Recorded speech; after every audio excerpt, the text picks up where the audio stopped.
So is it really change we can believe in? Hi, I'm Alex and welcome to WatchMojo.com. About a year into the Barack Obama presidency, we sat down with political commentator Rex Murphy to get his take on how Obama is doing. Quick survey question, do you approve of the job Barack Obama is doing as president? I feel he's an extremely capable man. I love his persona.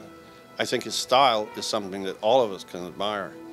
But I'm wondering whether the appetite for vast change in the time of real crisis is something that he should subdue. We've got more work to do, and we've got more promises to keep. And one of those promises is to achieve quality, affordable health care for every single American, and that is what we intend to do. Do you think that real health care reform is achievable for the Obama administration? If we're talking reform and reducing cost, I do not understand why the rapaciousness of civil suits against doctors, tort reform, the amount of money bled out of the American system by these outrageous claims, and the amount of insurance that every individual doctor in the United States has to carry.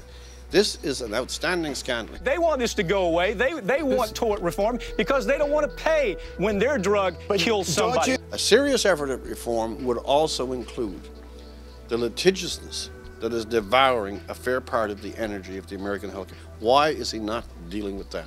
With trillions being spent on bailouts and recovery, is Obama putting the United States in a hole it'll never recover from, or is he actually helping? I think that in the middle of, since 1929, the most devastating financial mess that we've seen, which is not finished, we're not over this one yet, that's a bad time to be piling on deficits that, we're using the word trillion for the first time in the history of the planet as a real number in terms of money.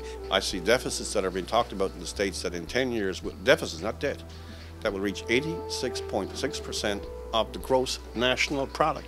It cannot be sustained.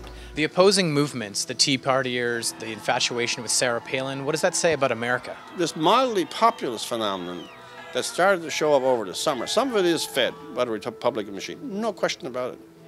But don't dismiss it all. Some of that is also this, you know, we're advancing social agendas of such scale. We wonder, can the spending sustain itself? Are we going to impoverish future generations for what we're doing? I think that that's a legitimate populist response to the idea maybe the idea of government is growing so large that eventually it will defeat its own purposes. It will collapse.